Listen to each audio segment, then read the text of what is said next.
আমির Hamza MP, উনি আজকে আদালতে এসেছিলেন আগাম জামিন প্রার্থনা করে।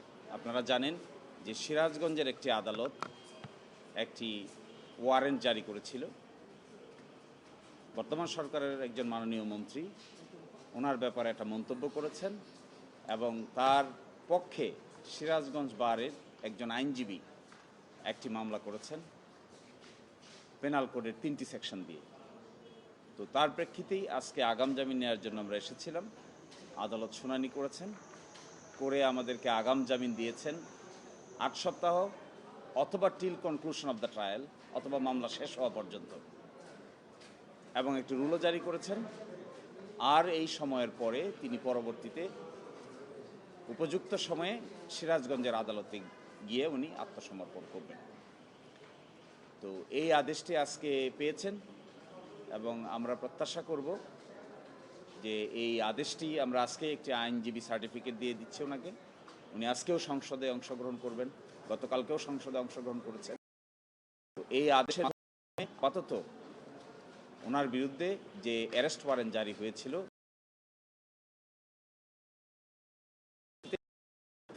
আদালতের আদেশ কমিউনিকেট হয়ে যাওয়ার পরে সংশ্লিষ্ট আদালত সিরাজগঞ্জে আমরা কবে যাব, কিভাবে যাব, এটা পরবর্তীতে আপনাদেরকে উপযুক্ত সময়ে জানানো হবে। মামলার ঘটনা হয়েছে বলেছেন ওনারা শরীয়তপুরে, মামলাটা দায়ের করেছেন সিরাজগঞ্জে।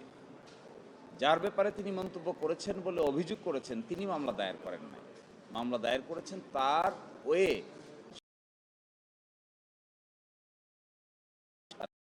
হুমায়ুন কবির। তো এটি আসলে মানহানির মামলা এভাবে করা যায় না, নিয়ম নাই। বাংলাদেশের আইনেও এটা প্রচলিত না, ভারতীয় উপমহাদেশের আইনে মানহানির মামলা তাকেই করতে হয় যার মানহানি হয়েছে তার।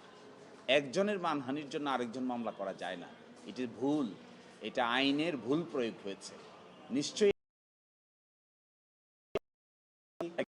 সিদ্ধান্ত দিয়েছি, ভারতীয় উপমহাদেশের সিদ্ধান্ত দিয়েছি, এগুলো আদালতের কাছে জানাও আছে।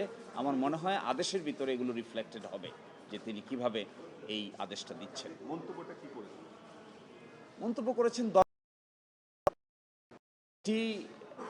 কে উনি যদি আঘাতপ্রাপ্ত হয়ে থাকেন সংশ্লিষ্ট ব্যক্তি, তাহলে আইনের বিধান অনুযায়ী তাকেই সেই মামলা দায়ের করতে হবে।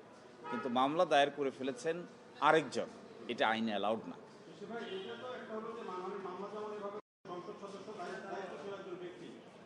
এগুলো আলোচনার আজকের আইন, আজকের মামলার আলোচ্য বিষয় নয়, এগুলো হলো ভিন্ন আলোচনা। কিন্তু আজকের মামলার যে আলোচ্য বিষয় এটাই আপনাদের সামনে আমরা বলছি। আজকের মামলার আলোচ্য বিষয়ের বাইরে যেটা আছে সেই প্রশ্ন এবং সেই ইস্যু আমরা এখানে আলোচনা আপাতত না করাই উত্তম।